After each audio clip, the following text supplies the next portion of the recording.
Pemilik warung kopi di kota Banda Aceh siap menggelar nonton bareng Piala Dunia 2026. Salah satunya pemilik warung kopi di Jalan Sultan Mahmud Syah, kota Banda Aceh. Segala sarana prasarana termasuk perangkat pendukung untuk nonton bareng Piala Dunia tengah dibenahi. Menurut owner Warkop Bang Jo Yufrizal di kota Banda Aceh, pihaknya sudah menyiapkan peralatan nobar seperti layar lebar, proyektor LCD, sound system, kursi meja, dan dekorasi. Bahkan untuk memberi kenyamanan pecinta sepak bola yang nonton bareng Piala Dunia. Dia juga akan menambah jam operasional Warkop.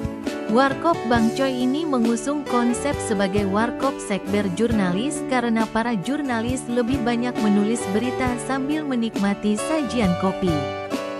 Selain pengelola Warkop Sekber Jurnalis, juga pemilik Warkop Semea Premium Punge Ujung Ulelew, Yufrizal mengatakan jika memungkinkan maka kedua warkopnya ini akan menggelar nobar bila mana diberi kemudahan.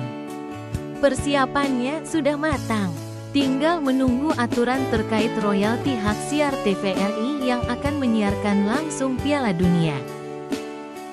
Kami pengusaha warung kopi di Banda Aceh ini juga masih menunggu aturan terkait dengan royalti hak siar supaya tidak bermasalah ke depannya.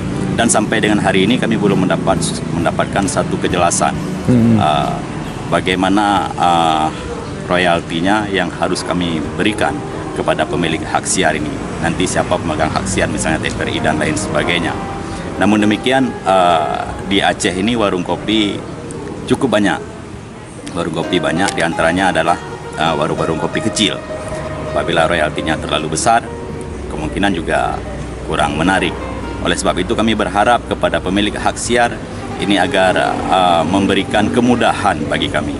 Warung kopi ini beroperasional 12 jam, yaitu buka dari jam 7 pagi, tutup closing di jam 12 malam. Nanti ketika Piala Dunia kita akan menambah jam kerjanya. Apabila bola main di pukul 2 sampai dengan pukul 3, kita akan tutup pukul 3 nanti. Peserta Piala Dunia 2026 diikuti 48 tim negara berlangsung di Amerika Serikat, Meksiko dan Kanada mulai tanggal 12 Juni hingga final tanggal 20 Juli yang akan datang. Dari Banda Aceh, Fajar Online melaporkan.